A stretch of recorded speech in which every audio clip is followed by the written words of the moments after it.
Hello, my name is Jennifer Murtazashvili. I am the director of the Center for Governance and Markets, a research center at the University of Pittsburgh that explores the innovative ways people come together to solve problems.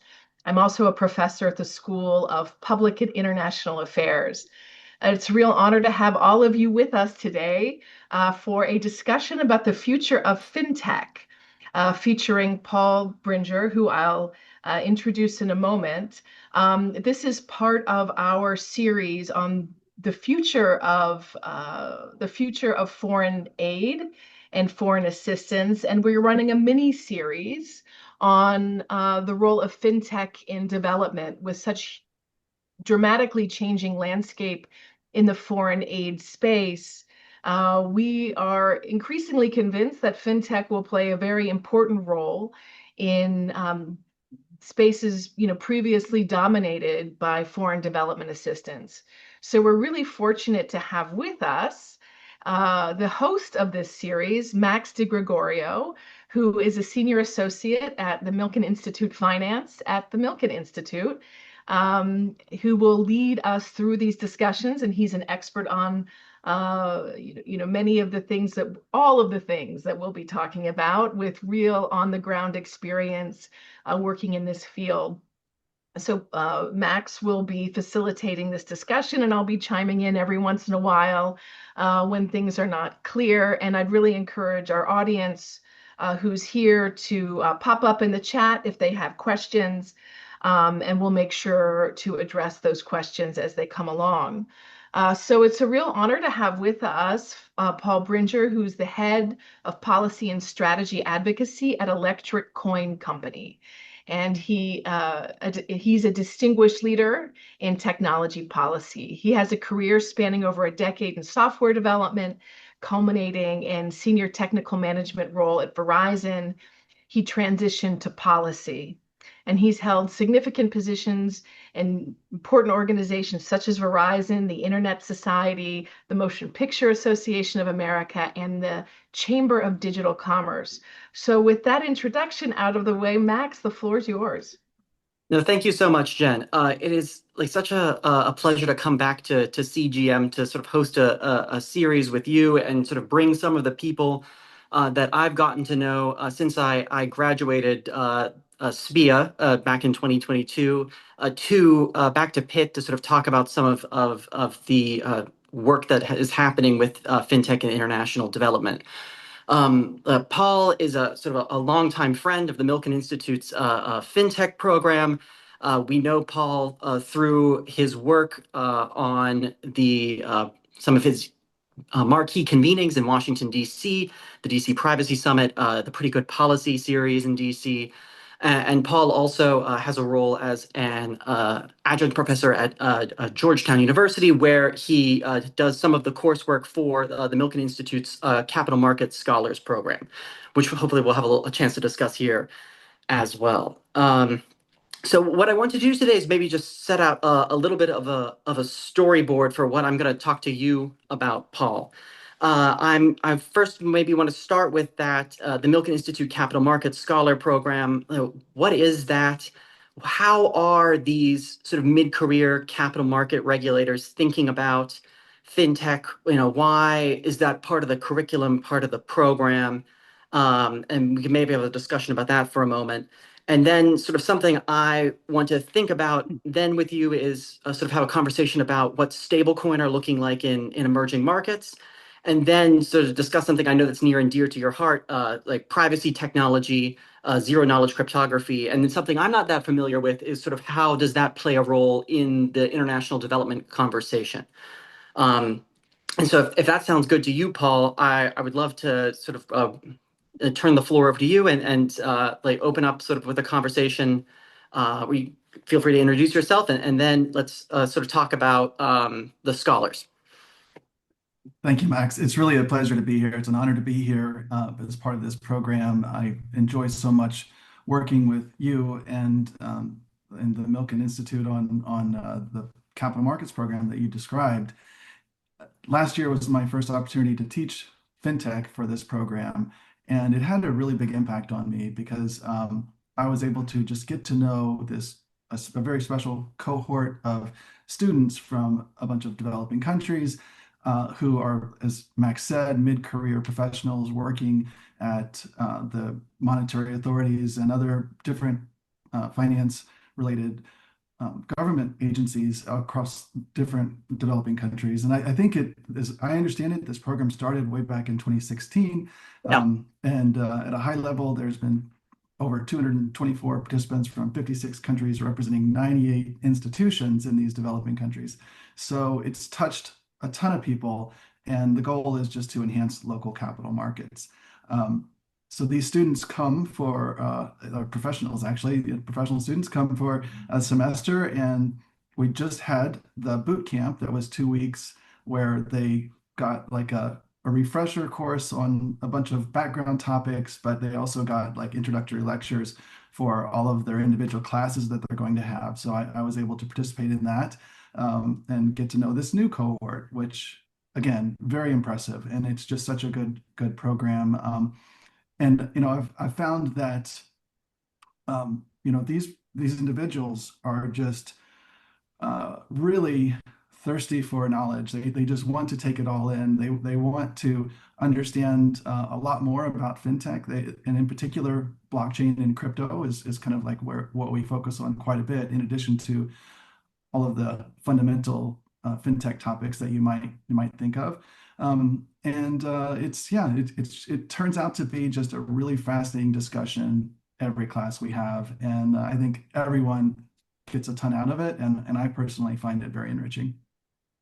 And so, like, Paul, what I was sort of interested in discussing with you about the scholars and the program was like what is like why are the scholars like particularly interested in sort of those key topics you highlighted, right? Like, what is the opportunity that like they are sort of seeing with this technology stack, sort of in their home countries, right? As they're developing capital markets, as they're building out regulations, as sort of they're thinking about how to structure these markets. Like I know from sort of interacting with the scholars that come through the Milken program that you have, people that are working at or leading sort of like maybe what might be like the first stock exchange inside like the country, right? Or they are sort of, leading licensing for like the first like commodities exchange that might be coming up. And you have like a lot of like very new capital markets institutions that are coming online. And like, so why is like some of this emerging technology front of mind to them in sort of your experience working with the scholars? And sort of what is the value proposition that they're seeing from engaging with the space? Yeah, I think that as you know, they're trying to build the infrastructure in their countries, and this basic infrastructure can't be what was built years ago. It can't be based on the things that have already been built elsewhere in the developed nations. It needs to almost leapfrog and get ahead and adopt the newer technology. I think of it in a way similar to because I have a little bit of background in telecom and wireless networks. When the wireless networks were deployed in some developing countries, they were much better actually than what we had here in the US for a good amount of time, because it was all brand new infrastructure and it was almost like a leapfrog effect. And I think that's kind of the thought that they have, is that they want to really understand all this tech and make sure that they're implementing things maybe ahead of other markets so that they can actually, push forward and have a richer economy. No, absolutely, Paul. And so then like in these like contexts like where you're seeing this drive to sort of like get ahead, to be using this advanced technology, like what are sort of like what are some of the like applications, right? You mentioned, and maybe something we could get into is sort of a discussion about stablecoin, Paul, Mhm. which is sort of is a very big conversation that we're having here at the Institute. Like in the United States, we've had sort of policy come online for stablecoin. Sort of in some of these like contexts, how are like the scholars thinking about it, or even what are sort of you seeing as you're thinking about how this technology is getting adopted on the ground in some of these And maybe regions. Go even ahead. maybe even take a step back from that. Go Like, ahead. someone who's just walking into this world, we see a really, a changing landscape before us. Like, what is fintech? Oh Just yeah, yeah. just like the person who doesn't really have a background in this, who's curious. And then, once we understand what it is, what do you think its relationship is to global development? Why are so many of these scholars, that Max brings in through Milken, why are they interested in this? Mm. Oh, okay, sure. Well, when I think of fintech, I just think of all of the infrastructure of finance, and it has been evolving much faster recently than it has in the past. I think, with and I'm talking about really kind of the effect that the internet has had on the financial infrastructure, as well as just the changing dynamics of how banks interact with their customers, and how the data is often shared or sometimes not shared by banks, so that these fintech companies, these companies that are not actually they're more like startup tech companies out of Silicon Valley, many of them are, come into the finance space, and they bring a lot of really cutting edge tech based on their relationships with existing financial partners. And that is a lot of what fintech is. It's like really trying to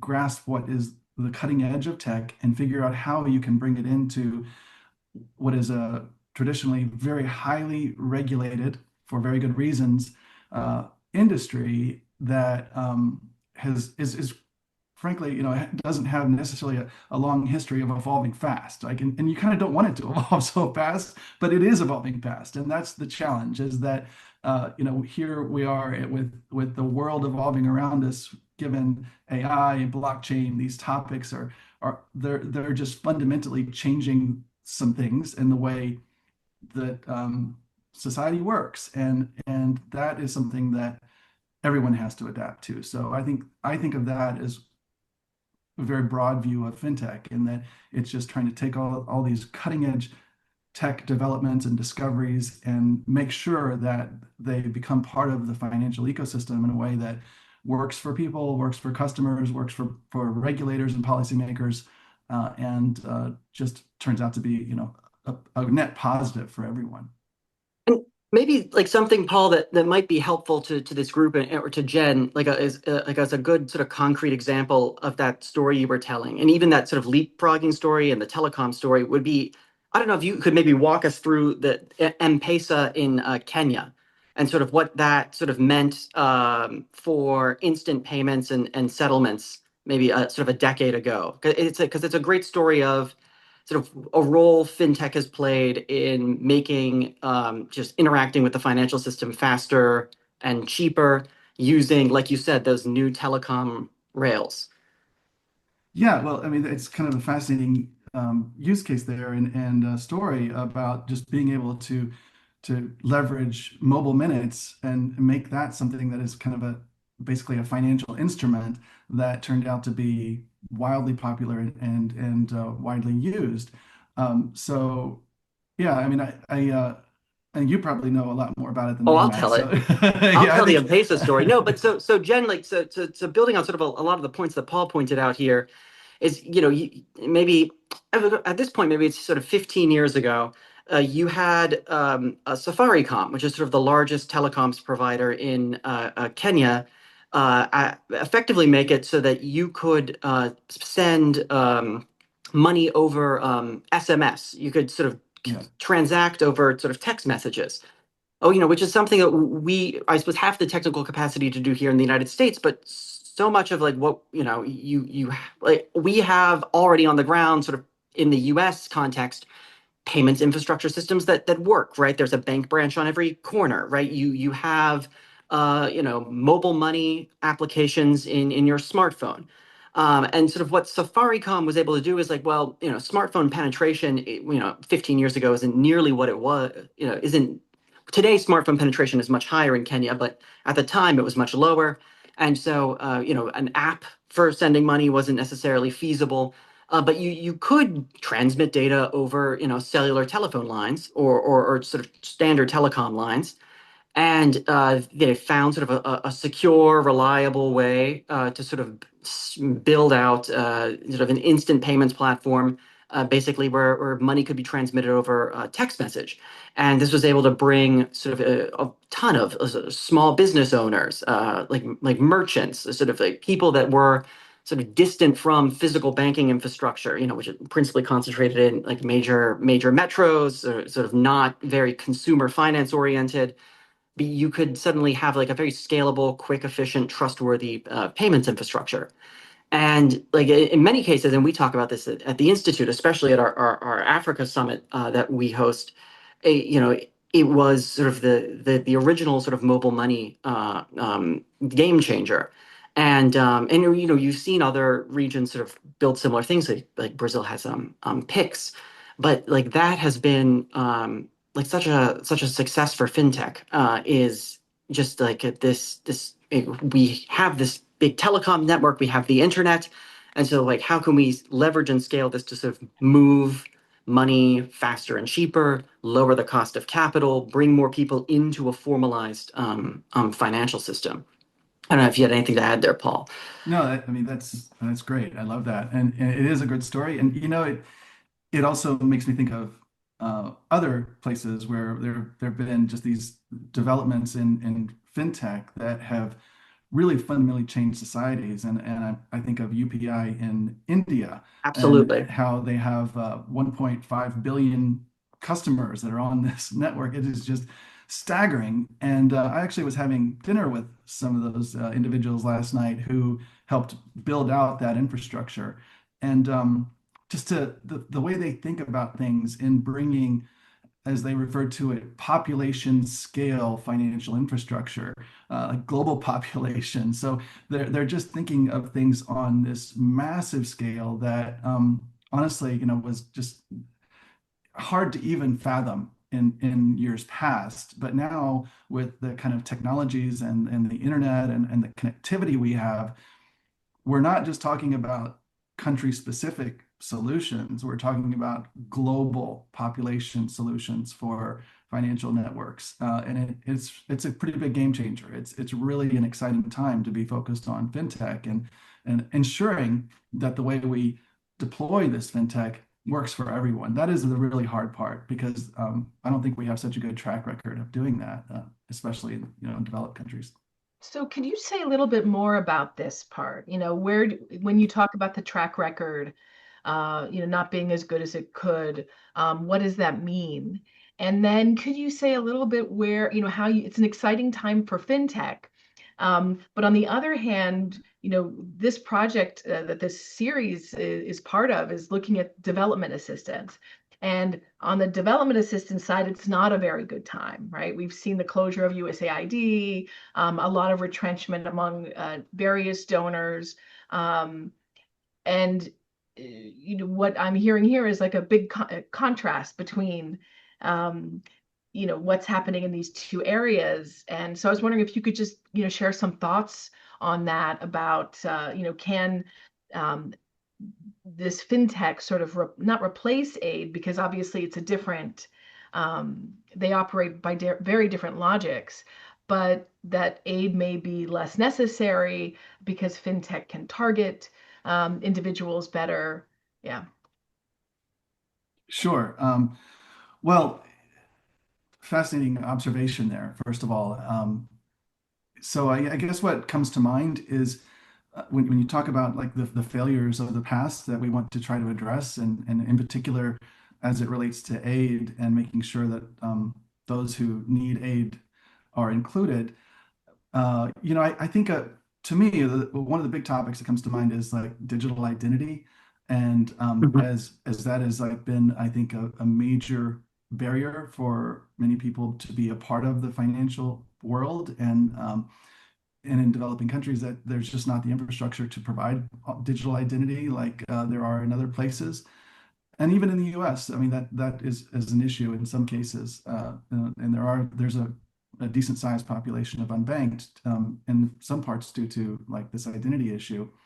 So like that is where I think we could see major developments with this combination of like the blockchain technology and using things like in particular, the topic that I focus on primarily is using zero knowledge proof technology to be able to allow people to share information about themselves, but yet control it and not give away details that they don't need to give away. So it's basically a cutting edge cryptography that was discovered not really that long ago actually, and the company that I work for was kind of the first to actually bring that to market and make it available for a wide population starting in 2016. So yeah, I mean, I think that to me, that is a major unlock, is to use this cutting edge technology to basically revamp the way we think about digital identity, make sure more people have access to that digital identity,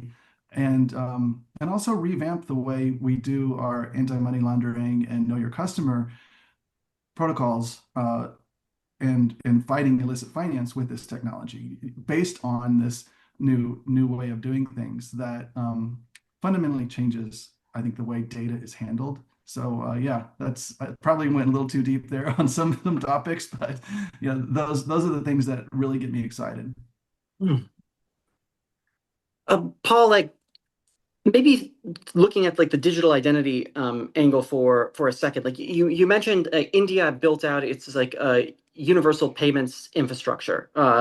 India sort of has this sort of excellent like back end for settling transactions locally. And it's also partnered with basically a state-owned and operated digital identity system, which Abhair, I believe. Yeah. And it's like so you have like this excellent sort of combination in India where you can very easily sort of digitally prove who you are. You can start participating in the formal financial system, and then you have this like excellent sort of back end. Um, like where are like where is this? Are there sort of other good examples of this? Like, could you sort of maybe talk about like why do we need digital identity in sort of a development context? Like, where else are you sort of seeing that come up? And then like how are people sort of building and deploying that? Yeah, well, let's just, focusing on that example with Hmm. UPI. We were discussing this last night again. It's like that has been a wildly successful digital identity system, but that is probably not going to translate here to the US or perhaps in other places because of this dynamic and the way they've done it, as you described, which is very centralized, very controlled, Very state and directed, yeah. state directed. And that's just kind of not the way I think we would see anything happen in the U.S. So I think what I'm expecting is more of a decentralized approach, which is probably based on blockchain technology, because that is like and zero knowledge proof technology that allows for you to have your digital ID, but not have this central repository of everyone's ID. Because basically what you're doing there is you're creating just a massive honeypot of data that, and as a technologist in my prior life and continue to just focus very much on this, whenever you do that, you are going to have problems. You're going to have hacks. You're going to have that data potentially abused. And that's not the way we want the digital ID system to work in the future. So yeah, I may have gotten off your question a little bit there, but that's I think that when we see the new systems come into place, I think they just got to be developed in an entirely different way, from a different perspective. And that's the kind of system that I think could work for maybe a global population. It wouldn't be this mandated, centralized, controlled approach. And so maybe sort of getting back to like maybe Jen's question about like the sort of change in the nature like the sort of the vibe shift, right? I think what you pointed out, Jen, is very interesting in the sense that there is a lot of energy around like the financial technology space, especially globally.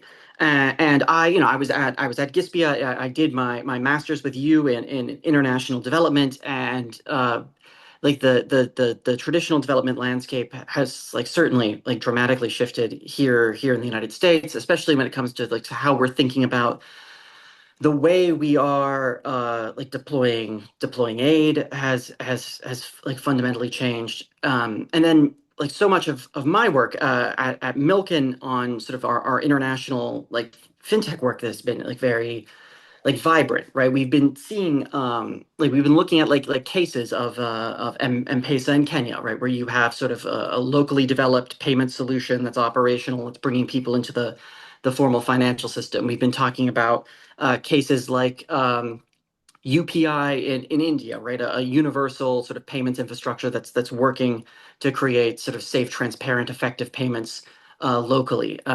There's of course Pix in Brazil, which is sort of the same sort of state-directed infrastructure example. And I suppose like a question for you, Paul, would be you're seeing in the context of international development these sort of state-directed like payments programs that are coming together. Like these are sort of building out a consumer financial system, right? These are fast, cheap settlement, the ability to build applications on top of these that allow like the extension of consumer credit where you didn't have it before. Um, I don't know, like, but in these countries where you're not seeing like a big drive towards these sort of centralized systems, what you were mentioning earlier, Paul, is like there's an opportunity for like a decentralized payments infrastructure to rise. Like people are able to use these publicly available ledgers effectively to track and settle these transactions.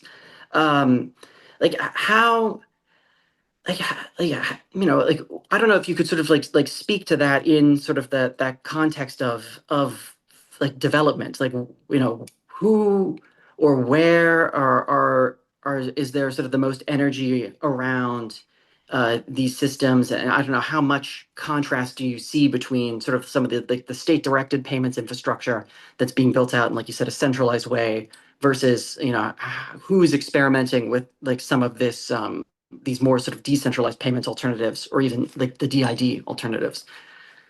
Sure. I think what we're seeing is like there's been a lot of success with these different state-directed approaches, but they are siloed. Hmm. And at the end of the day, that's just not the way we want the global economy to work. We want it to be more like the internet. We want everyone connected on a common platform. We want everything to be interoperable. We want things to be programmable. And that's kind of where blockchain technology comes into place because it is, by its very nature, it's a decentralized technology, very much like the internet.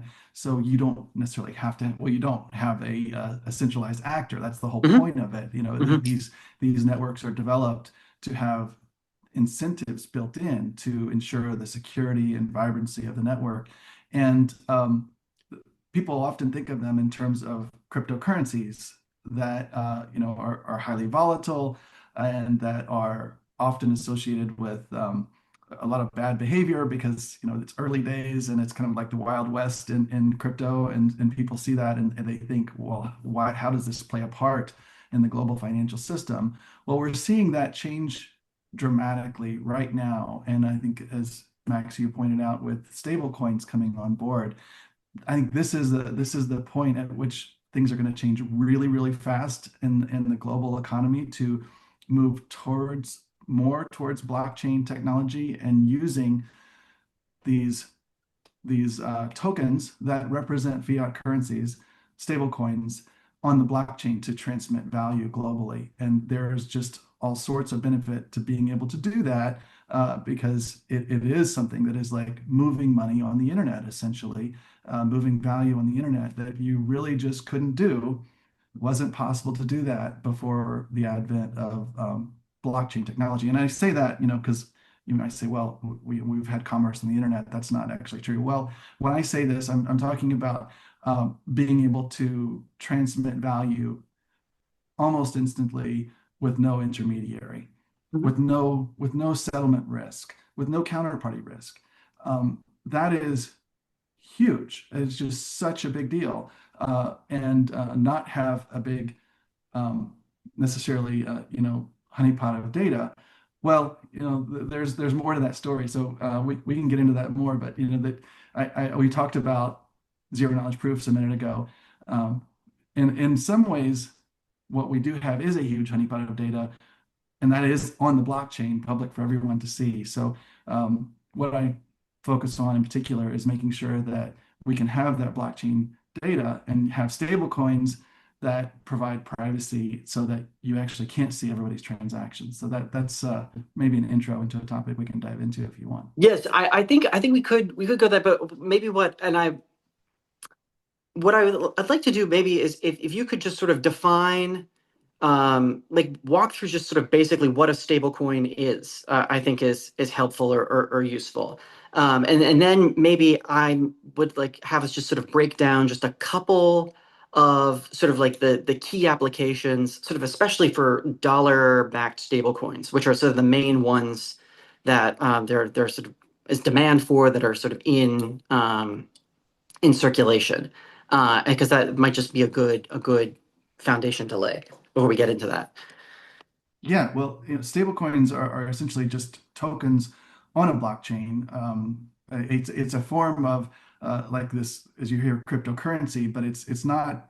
It's actually just representative of another asset. So what has happened is you've had entities come to the blockchain space and actually buy a lot of treasuries and other things that are very liquid assets based on fiat currency. Mhm, And for each of those dollars that they hold in those reserves, they can issue a token. And mhm, once you have that token on the blockchain, you can move it around, as we've discussed, very fast globally mhm, without intermediaries. And then also these organizations, two of them that come to mind are Circle is one organization that they issue this token called USDC, a dollar stablecoin. There's another organization, very large one called Tether, which has a token called USDT. So these are the biggest stablecoin operators today, although it seems like there's new ones popping up almost every day, literally lately. Um, but yeah, so that gives you an idea of like how the stablecoins work. And I think for maybe international aid and development, I think what we're talking about here is just being able to move those assets so much easier with this programmability built in, which means that if you need to ensure that perhaps the assets are used in a certain way or that there are certain controls on them, that can be done. And yeah, so there's just it's basically programmable money, and that's a really big deal. Which and it's and this I know this will resonate with Jen, but so like the metaphor I like to think of with sort of the programmability of stable coins is you can effectively transfer sort of a US dollar cash equivalent digitally to a wallet. And it is, in effect, it is like, sending, which, it's many times better than sending sort of pallets of cash to Bagram Air Base. And Jen knows all the problems with sending pallets of physical US dollars in order to sort of deploy them. Um, but like this is effectively, you can pop US dollars into sort of a digital wallet. The stablecoin issuers sort of have sort of some control, or the senders have some control in the sense that you can build in some programmability. It sort of helps you with tracking and tracing sort of use of that currency. But then at the same time, Paul, like something you've described is like when the private sector is using this stuff, like you want to be able to use stablecoins in a way where your own personal business transactions aren't constantly being monitored or traced. Like in order to get real sort of institutional adoption, you're going to need some credible degree of privacy for these tokens. So at the same time, they can also be developed and built with privacy enabled.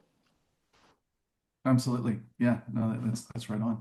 Something I'm interested in, Paul, with like the US dollar stablecoin conversation in particular is like the vast majority of like stablecoins are like circulating in US dollars, right? And so you sort of have like a huge demand for something that like I hear a lot about in sort of in DC, not from policymakers, but just sort of from interested parties, is that like everyone wants to buy dollars. You have like regions around the world where there's like a huge market for like blue dollars, right? In places with like fixed exchange rates, people can only buy so many US dollars. And like I hear sort of like discussions about like, well, US dollar backed stablecoins makes it extremely easy to get like a dollar denominated asset in parts of the world where sort of countries are worried about like maintaining their the pegs of their currency. They're worried about foreign exchange risk. But you have populations in countries with rapidly devaluing currencies. The strongest example is our sort of Argentina, right? Where I Mm. know you can basically only buy 200 US dollars a week or something like that at the official exchange rate, and otherwise you basically have to go onto the blue market and get them at a different rate. But sort of stablecoins sort of change that. They, in a sense, they make sort of dollars available to those consumers. And like a concern I hear sort of a lot from people in sort of developing economies, emerging markets, is like, what effect does this have in terms of like dollarization, the availability of the dollar? Um, I don't know if there's anything you wanted to sort of add or how you're thinking about that. Yeah, it's a really important point, and I think policymakers here in the U.S. view stablecoins as an important, hopefully, way that they will be able to maintain dollar dominance. I think that actually benefits the U.S. in many ways, and the politicians in the U.S. would very much like to keep that Hmm. Hmm. that kind of influence on the global financial economy. I would say though that there's other approaches to this, and there's something that we haven't touched on just yet, is Hmm. some of these other countries, instead of going down the path of stable coins, Hmm. which I think is kind of like unique more to the US than other markets because of our policy and regulatory and our kind of values here. In other places, they're focusing on central bank digital currencies, which Yeah. is which is Yeah. actually, kind of an alternative approach Hmm. to this stablecoin thing that we're seeing, because there you're actually having the monetary authorities that are like issuing their own currency directly on blockchains. And it's just a completely different approach where, they're trying to make sure that they also are able to, can make sure that their own currencies are strong and they have the same ability to transact. But it's kind of like just again, it's like this state controlled and dominated approach to managing financial systems, whereas in the US, we have kind of a much more decentralized approach to that. And having that kind of a control over the financial system through a central bank digital currency actually is something that, I think it's actually in current legislation, it is, there's language banning that here in the US. Yeah, for the time So being, absolutely. yeah, yeah. And the CBDC issue is very sort of interesting to me. Like the sort of the most, for me at least, what I'm most familiar with in terms of like a recently launched central bank digital currency in a developing economy was the Naira in Nigeria. So Nigeria's central bank created a central bank digital currency, and I believe a couple of former Milken IFC scholars were part of the design team for that, which is sort of how I got to sort of learn about it by chatting with them. And a problem that, of course, the e-naira sort of has not been widely adopted in Nigeria. You effectively have, which is sort of stands in stark contrast to sort of some of the other digital payment systems we discussed. Right, we discussed UPI in India, we discussed M-Pesa, I mentioned Pix. But these are just payments rails for effectively non-digital currency. Like they're not moving a central bank digital currency on those rails, right? Mm, But the payments rail and the currency itself are both natively digital with a CBDC. right. And Nigeria issued the e-naira sort of at a time when the naira's sort of value against the dollar was sort of rapidly falling. Like people didn't really want to sort of buy into it. They didn't want to hold savings in naira. And you sort of had a circumstance where this central bank digital currency was launched, and there just like wasn't sort of organic sort of demand from it from sort of the population that it was almost just like designed to use. And so something an interesting dynamic, I think, in the central bank digital currency space is you have markets where there are demands for digital dollars. There's demands for U.S. dollar-backed stablecoins, U.S. dollar denominated assets, and then you have markets which have created a digital alternative in a local currency, but there's still this sort of very limited demand. And I was having a conversation, I think, last week about the Bahamian with somebody about the Bahamian sand dollar, which like is the central bank digital currency in the Bahamas. And to get people to use it, like the government has basically had to create had to make it so that certain fines or taxes are now have to be paid in your central bank digital currency, right? Because they need to create a source of demand so that people will use sort of the digital currency to pay for goods and services, because there's just isn't an organic demand for it, and demand's being induced. And So, along those lines, we have some questions coming in from the oh, chat. I Um, can't see the questions from the chat, Jen. So if you want to oh, inject those, you go okay. right. Okay. So, because this builds on some of the questions that are coming Go in. for it. Go for it. That, Kay Shimizu, who is our colleague here at Pitt, she's asking about, that stable coins are still dominated by the US, at 80% Yes. US dollar dominated. So how might, developing countries be able to participate in these new financial markets without the necessary, like the technological know-how?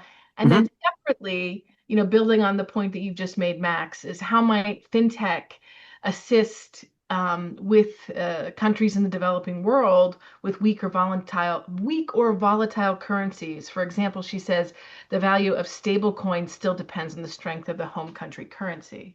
Yeah. Um, Paul, if you wanted to go for that first. Sure. Well, it brings a number of thoughts to mind. When you think about the future of fintech, I think, I view it we have short term where we're seeing a lot of these stable coins, especially US dollar backed stable coins that are that look like they're going to be very popular and transformative and widely used.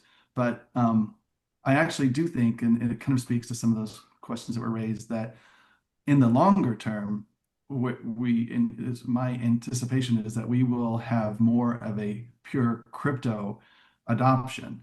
And when I say that, it's more on the lines of perhaps Bitcoin, Ethereum, or other cryptocurrencies that developing countries might move towards, because it allows them to hopefully build on something that will strengthen their economy, I think, and add value to their economy. So, it's a very difficult time, I think, for policymakers trying to understand this longer arc of where things are headed. I don't necessarily think that, even while stablecoins are going to probably in the near term and medium term reinforce dollar dominance, um, the strength of the dollar, in my view, is very much in question now more than it ever has been, given the national debt being, I think, what is it, 120+% of GDP. This is not going to be sustainable over the long term, and most likely it's going to end in the dollar weakening. And this is where I think, it's going to be really fascinating to see what happens in developing countries that are either trying to develop their own currencies digitally, or perhaps moving to a pure crypto-based economy that has, in my view, a lot of benefits. So again, very long-term view. I see this as more of perhaps even a generational view of things. Like it's going to be, future generations that will see this happen. But I feel fairly certain that that is where the future of fintech is headed, not towards stable coins or CBDCs, but more towards a native crypto environment. And then maybe sort of to answer like a different part of Kay's question there, Something that I've seen sort of in my work on the ground at the Milken Institute is you do have sort of people building like local stable coins. And like you look at like stable coins in local currencies. And there is sort of some demand in some markets for stable coins priced in local currencies. And I think maybe the best example is like the I don't know if it's the Kenyan shilling, or I don't think it's the Kenyan pound. I think it's the Kenyan shilling.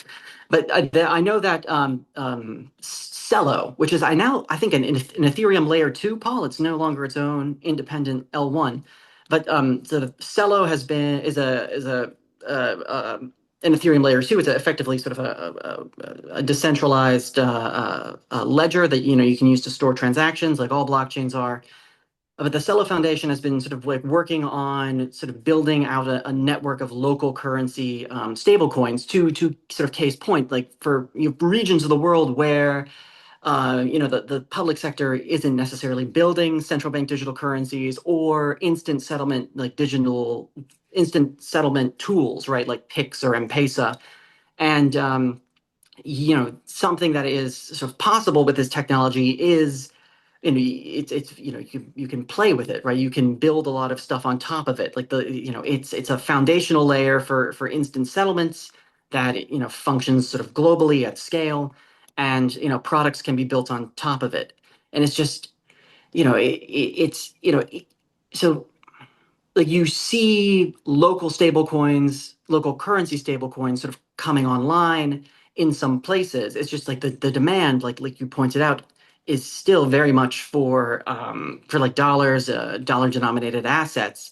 But as you get but like as some of this stuff gets sort of as some of the stable coins, some of this like, technology is used for like cross-border payments, for trade finance, for remittances.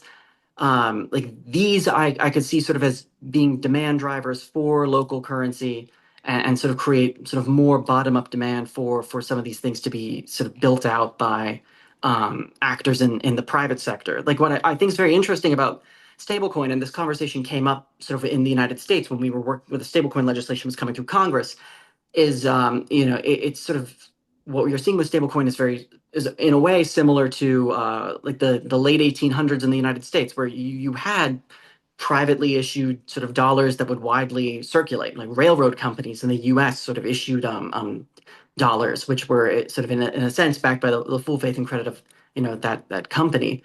And in a way, you're sort of seeing stablecoins follow some of that logic, and these technologies are sort of being built out in local currencies where there is sort of demand for a digital version of those local currencies. Um, it's just something I've noticed. Uh, Agenda, like if there's other question sort of from the chat, I'd be happy to. Yeah. So we have a question from Ian Dix who asks about the concept of digital identity and how that relates to individuals' ability to access financial markets. And, for example, something like ID.me, veterans use this to verify military service and gain access to websites and benefits. Is this, I want to take us back to like the novice here who's really trying to get their feet wet, Max, in this area. Could you talk a little bit more about this, Paul?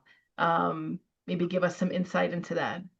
Yeah, I think Paul, like, what is the importance of digital ID? Like, what's the value of that in terms of like participating in the financial system, and then like the formal financial system, right? And how is access to digital ID like a roadblock for that participation?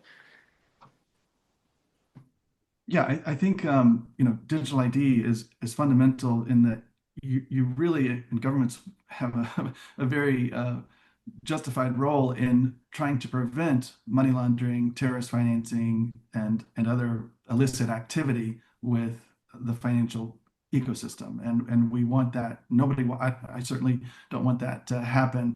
And I think that in order to stop those things, you really have to have some sort of identity structure in the financial system and digital identity.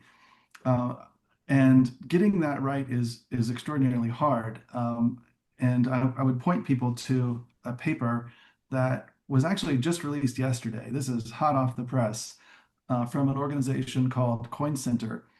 Coin Center is a think tank that works on cryptocurrency issues, and their paper is called "Take Down This Walled Garden," and the subhead there is American Values and Digital Identity.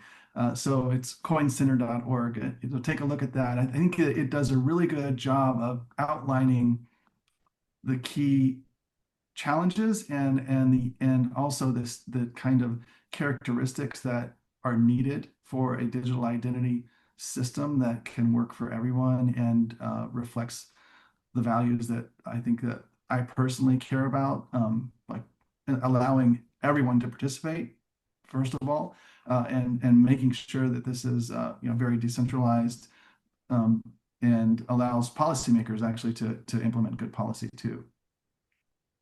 And I think sort of building on like the digital identity like conversation, like something that we talk about a lot at the Milken Institute's FinTech program is, like Paul said, you absolutely need a digital identity for sort of justified anti-money laundering, counter-terrorist financing activities from government.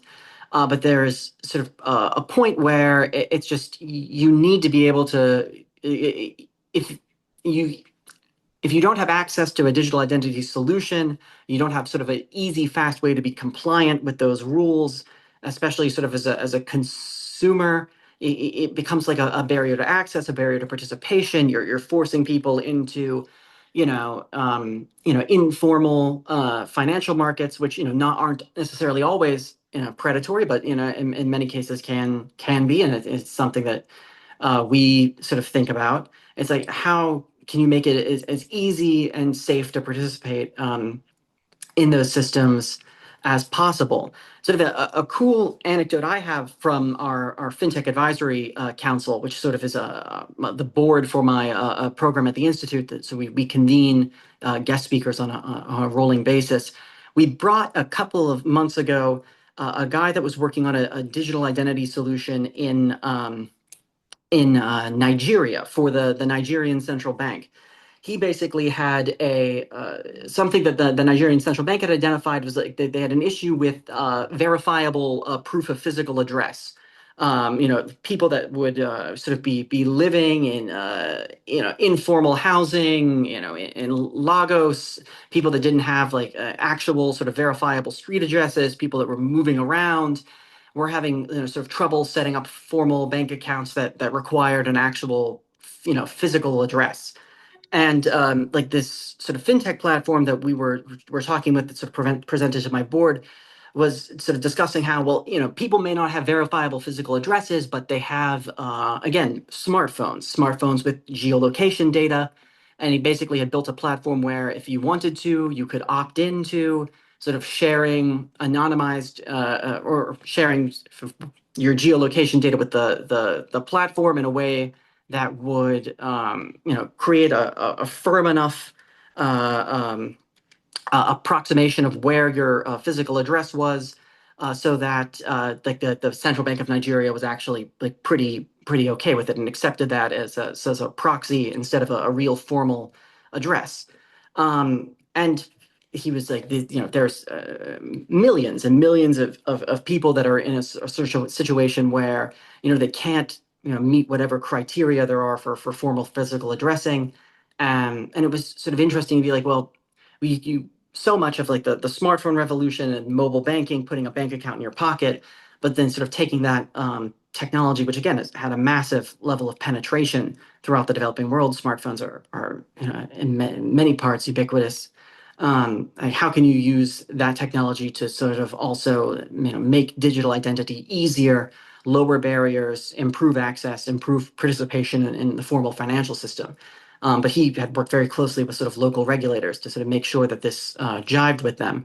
And for the most part, he'd been pretty successful. But I just think it's an interesting case where you have digital identity where like, you have your government documents and you digitize those, you put your ID up online.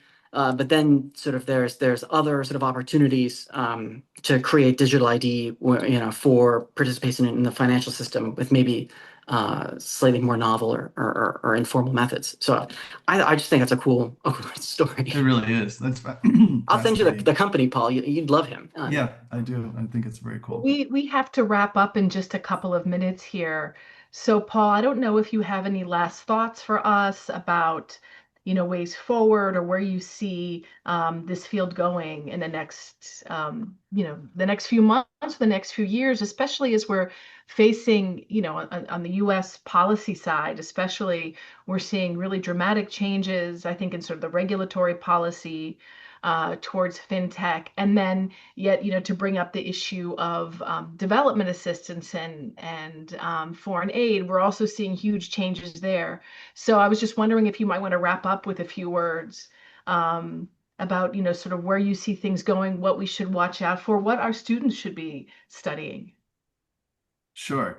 Well, I think you kind of hinted at where I want to go with this is in the policy space, there's just a flurry of activity that is kind of setting the frameworks and standards for how blockchain and cryptocurrency and these digital networks that I'm certain are going to be like the future of finance, the future of fintech. It's going to like just set how that's going to work going forward. And we just had a stablecoin law that was passed. It's going to be implemented and it's going through the administrative agencies and being kind of fleshed out now. And we will soon likely have what's referred to as market structure legislation that helps determine which cryptocurrencies are securities or which ones are commodities, and how do you make that determination, and more. I think that focusing on the policy ecosystem right now and making sure that these laws get done right are going to have massive effects not only here in the US but globally, and will affect development and just pretty much all of fintech. So I think that that's an area where I would encourage people to focus hard right now, because it is kind of like determining the future of fintech, in my opinion, this dynamic right at this moment, which is very, very unique. And for these students that are in our capital markets program, these policymakers from around the world, I think they've really just got to pay attention to this, and because it is so important. I mean, these students come and they're kind of like, what should we do? What do we regulate? And how do we address this new technology? Well, this is what we're doing right now. So I think it's really cool to have them here in the US and in the DC area right now to witness all of this being done, because I think it gives them an idea of what to take back to their home countries to say, okay, we need these frameworks, or we need something different perhaps. And it's just a great opportunity for education for them. Great. Well, thank you so much. I want to thank our audience for being here. I want to thank the team at CGM, Grace and Tinto for their hard work, and Alexa, I see here, for setting all of this up. And huge thanks to Max for being such a wonderful MC. And Paul, you're always welcome back. And I think we'd love to touch base with you in the future on how these issues evolve. Thank you. It's been a pleasure. I really enjoyed it. Thank you, Max. Thank you to everyone. Appreciate it. Great. Take Thanks, care. Paul. Bye. Thank you.